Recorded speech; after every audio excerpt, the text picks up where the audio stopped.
जय जय श्री राधे सभी के लिए।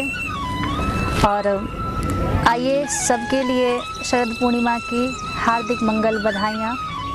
अभी एक दिन बाद शरद पूर्णिमा आने वाली है और मन में ऐसा भाव विचार आया कि शरद पूर्णिमा का व्रत सभी करते हैं, पर एक भाव है कि व्रत किस तरीके से करना चाहिए, शरद पूर्णिमा के दिन कैसे कैसे क्या करना चाहिए। कहते हैं 12 महीने की जो पूर्णिमा होती हैं और जो शरद पूर्णिमा होती है, इसमें बहुत अंतर रहता है। शरद पूर्णिमा के दिन चंद्रमा 16 कलाओं से परिपूर्ण रहता है और चंद्रमा ही पृथ्वी के सबसे निकट होता है। और आज हम आए हुए हैं जो शरद पूर्णिमा के दिन हमारे ठाकुर जी ने यमुना किनारे पर महाराज किया था, तो सोचा कि आप सभी को भी यमुना महारानी के दर्शन हो तो यमुना किनारे से आप तक ये संदेश पहुंचाया जाए। इसीलिए आज हम यमुना किनारे पे आए हैं और शरद पूर्णिमा के बारे में आपसे चर्चा करने के लिए। तो शरद पूर्णिमा के दिन चंद्रमा 16 कलाओं से परिपूर्ण होता है और कहते हैं कि शरद पूर्णिमा वाले दिन किसी की राशि में कहा जाता है कि यदि किसी की राशि में चंद्रमा हो तो उसका मन चंचल होता है। इसलिए बड़े बड़े संत पूर्णिमा के दिन, शरद पूर्णिमा के दिन रात्रि जागरण करते हैं, भगवान का नाम जप करते हैं, संकीर्तन करते हैं। तो कहते हैं व्यक्ति को दूरदृष्टा बनना चाहिए। दूरदृष्टा से क्या होता है कि जैसे व्यक्ति को जीवन का मूल्य जानना चाहिए। तो जीवन का मूल्य क्या है?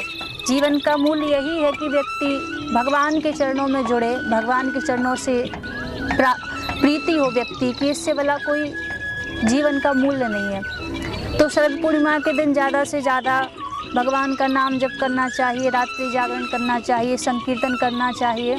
और हमारे वृंदावन में तो जगह जगह शरद पूर्णिमा के दिन कीर्तन होता है, बड़े बड़े संत रात्रि जागरण करते हैं, तो ये सबके लिए करना चाहिए।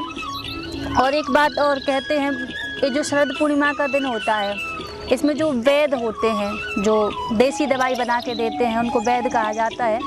तो उनके लिए बड़ा दिन होता है, क्योंकि शरद पूर्णिमा वाले दिन उनको कई ऐसी दवाइयाँ प्राप्त हो जाती हैं।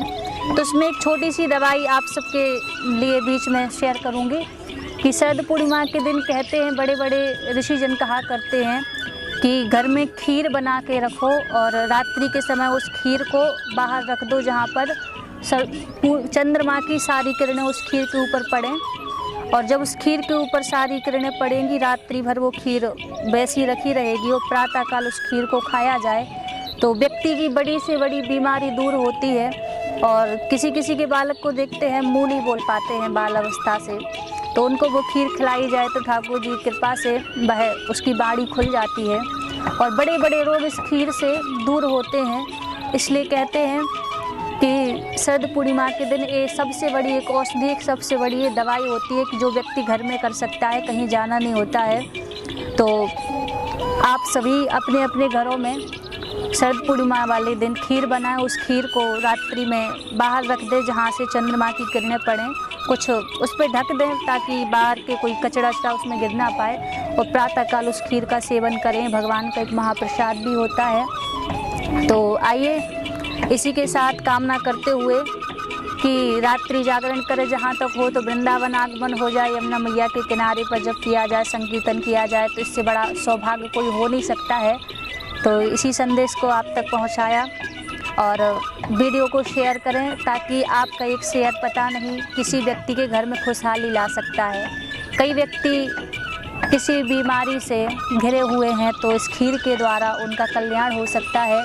तो यही कामना करते हुए ठाकुर जी की कृपा आपके ऊपर बनी रहे, राधा रानी की कृपा बनी रहे, माता लक्ष्मी की कृपा बनी रहे, और सबसे बड़ी विशेष कृपा राधा रानी की ये बनी रहे कि आपका चित्त भगवान के चरणों में जुड़ा रहे, क्योंकि यही जीवन का सार है। यही शरद पूर्णिमा का भी महात्म्य है, क्योंकि किसी ने बड़ी प्यारी बात कही है कि कोई किसी के बाल पे मर गया तो कोई किसी के गाल पे मर गया, पर जिंदा तो वही है जो यशोदा के लाल पर मर गया।